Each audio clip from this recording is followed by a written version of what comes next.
किसी को पहचान नहीं पाते थे। हरिश्चंद्र तारा के पास में आए तो हरिश्चंद्र ने तो तारा को नहीं पहचान पाओ, बल्कि तारा ने हरिश्चंद्र को पहचान लिया। जवाब दिया तारा ने, महाराज आप यहाँ क्या कर रहे? हरिश्चंद्र बोले, तारा तुम? मैं तो यहाँ की रखवाली कर रहा हूँ, मैं यहाँ का मरघटिया हूँ, लेकिन तुम यहाँ क्या कर रही हो रात के समय?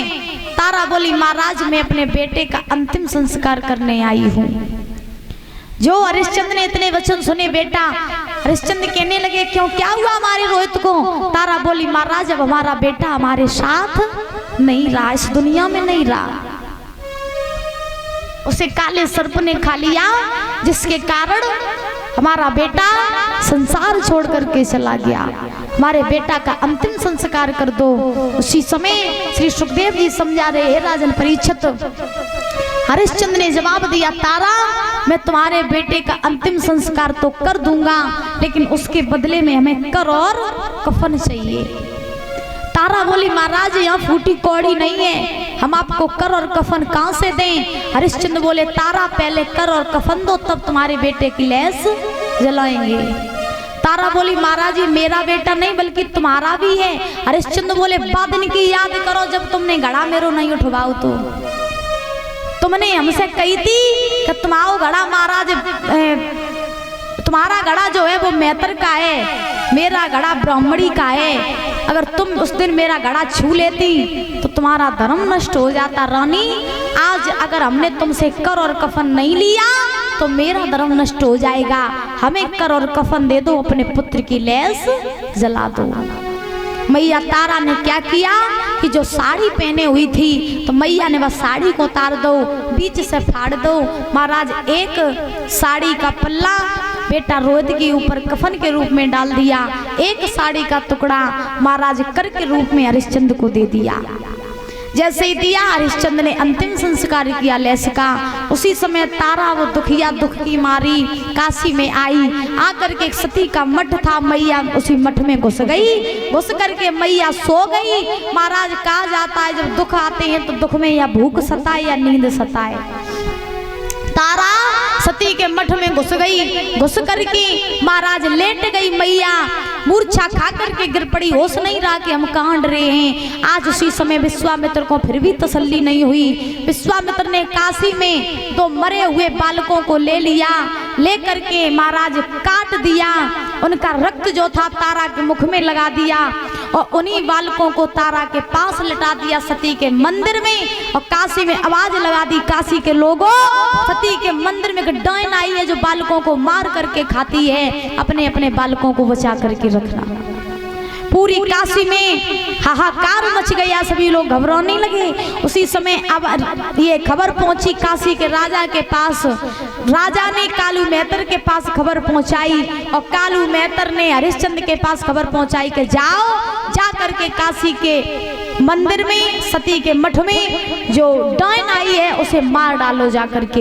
हरिश्चंद्र ने तलवार ली, तलवार लेकर के चल करके जैसे ही महाराज सती के मठ में आए तो क्या देखा कि तारा उसी सती के मंदिर में लेटी हुई है। हरिश्चंद्र ने तारा के केसों को पकड़ लिया और केसों को पकड़ करके मंदिर से घसीट करके बाहर ले आए, जमीन पर पटक दिया, तलवार उठाई मारने के लिए। हरिश्चंद्र कहने लगे, तारा तुम ही वो डायन हो जो बालकों को मार करके खाती हो? हमें लगता है रोहित को भी तुमने ही मार के खाया है, अब हम तुम्हें छोड़ेंगे नहीं। तारा ने हाथ जोड़ दिए, जवाब दिया, प्रभु बेशक मार डालो, क्योंकि अब ना मेरे पास मेरा पति है ना मेरा पुत्र है, हम जिएंगे किसके सारे, हमें मार डालो। जो राजा हरिश्चंद्र ने मारने के लिए तलवार उठाई, हुआ ऐसा, आकाशवाणी होने लगी, देवता चिल्लाने लगे, रुक जाओ हरिश्चंद्र।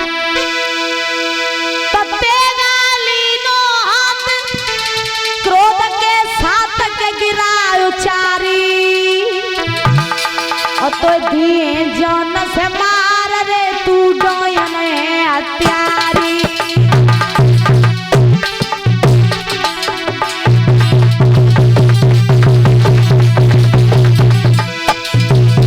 हाथ में तलवार को ले लिया, हरिश्चंद्र कहने लगे, तारा आज हम तुम्हें जिंदा नहीं छोड़ेंगे।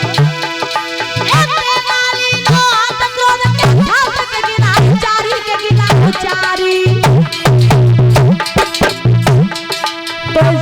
छदी मार रे कूदों में हत्यारी। हरिश्चंद्र ने तलवार उठाई मारने के लिए।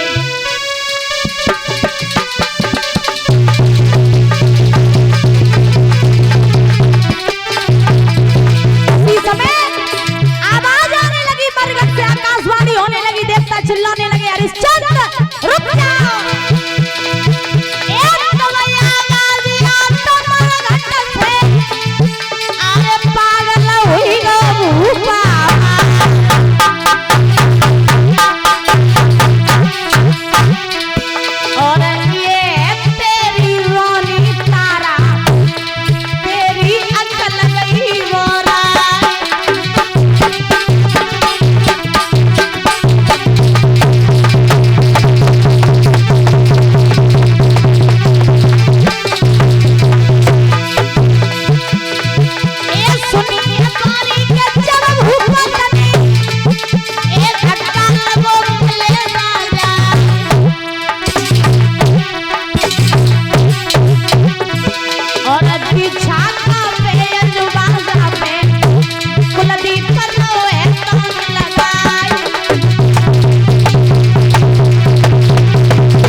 वलिया